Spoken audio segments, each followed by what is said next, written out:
Hello everybody, I'm Daxon Islander, and this time I have some topics I'd like to discuss with everyone. Well, I'm only talking to a camera. Close enough. So, here we go. Taxing the rich. This goes beyond Obama's the Buffett rule. This goes beyond the 1%. This goes beyond all of that. Warren Buffett pays less taxes than his secretary.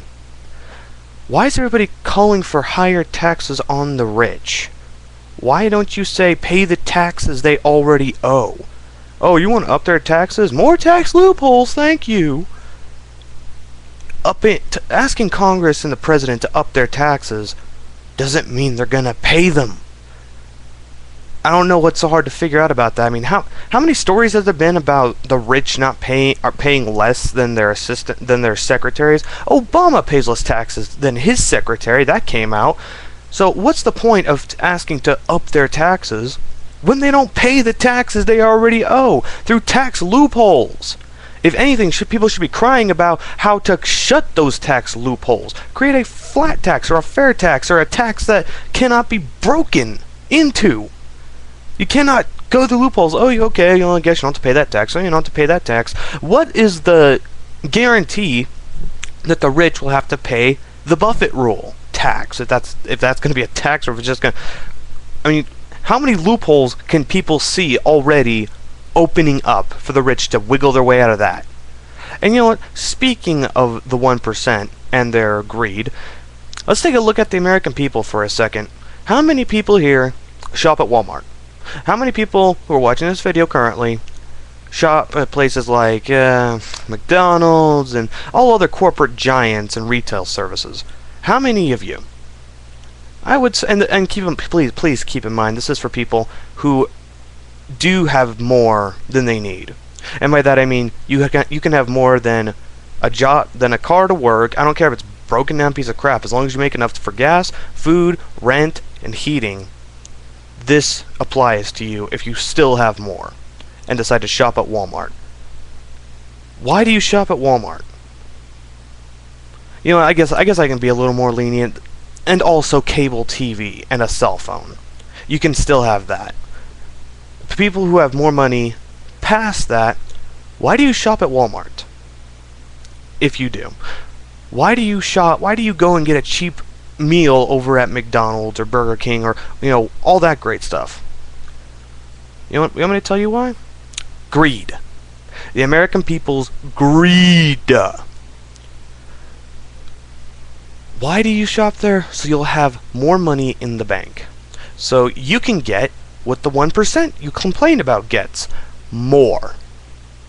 Some people will argue that saving up for a rainy day and so on and so forth, those people are also exempt. But for the people who just want to save a few bucks by going to Walmart, you just want what the 1% want. More.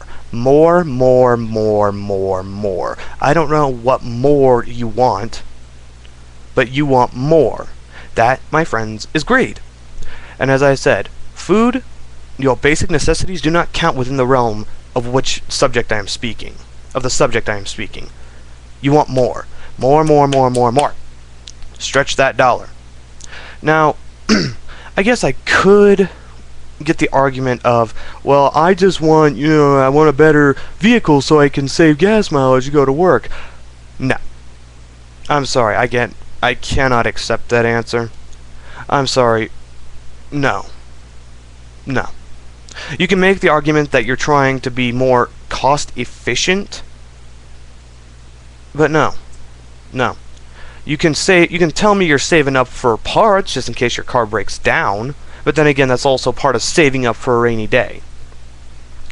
So no, I'm sorry. The American greed is just as bad. The 99%'s greed. Well, actually, I should say about 50%. The higher 50% is just as bad as the 1%. I go as high as 75%. Is just as bad as the 1%. So before everyone starts shrugging off their, oh man, how can I word this? Before everybody shrugs all the responsibility onto the 1%'s shoulders, how about you consider this? Consider the fact that the 1% gains that title, 1%, from you. from the consumer, from everybody who buys their goods and services. Now, I know that there are other countries that buy their goods and services as well. I just don't think it would be as efficient at making them the riches that they are. And if you go back further than now, say like 1990s, 1980s, that's when it really started. That's when the 99% really made the 1% the 1%. They may not collapse, but if they actually might collapse. If everyone in America stopped using the quote-unquote 1% goods, the 1% wouldn't be the 1% anymore. So, basically, what am I saying?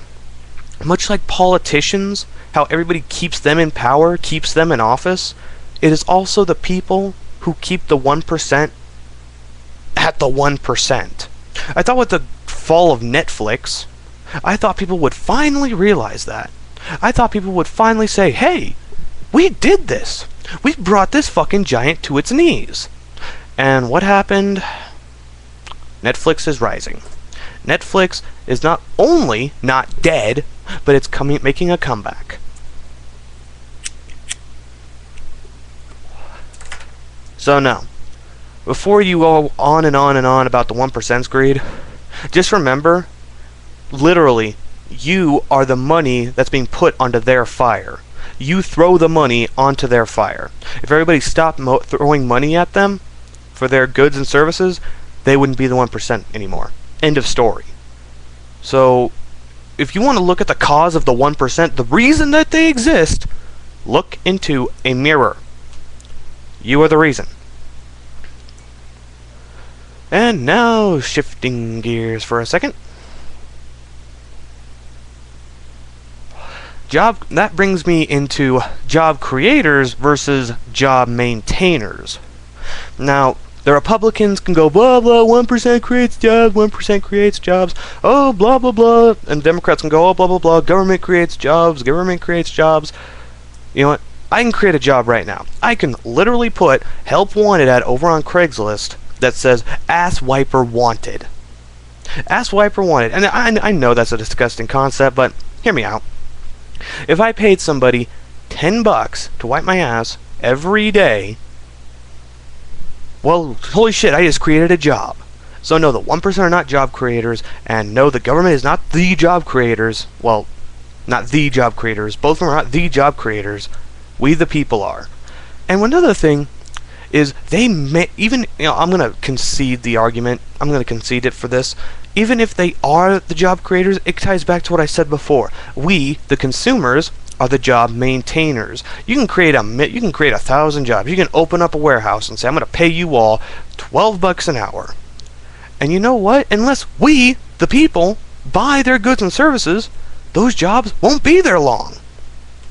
So in essence, we are actually the job creators. We are the ones who say, we want this good or service, and we're willing to pay you money for it. And then they use the money to get more stuff and pay their employees and pay their taxes, pay the government, and what little taxes they do pay for the property, pay everything they need to pay, and then have a little left over to put away or to make investments with and blah blah blah.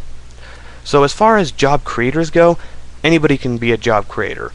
The only problem is you got taxes, you got all the small business stuff, which I think I might actually need to go through to create that job. And then you have odd job people who, well, I guess I would be considered an odd job.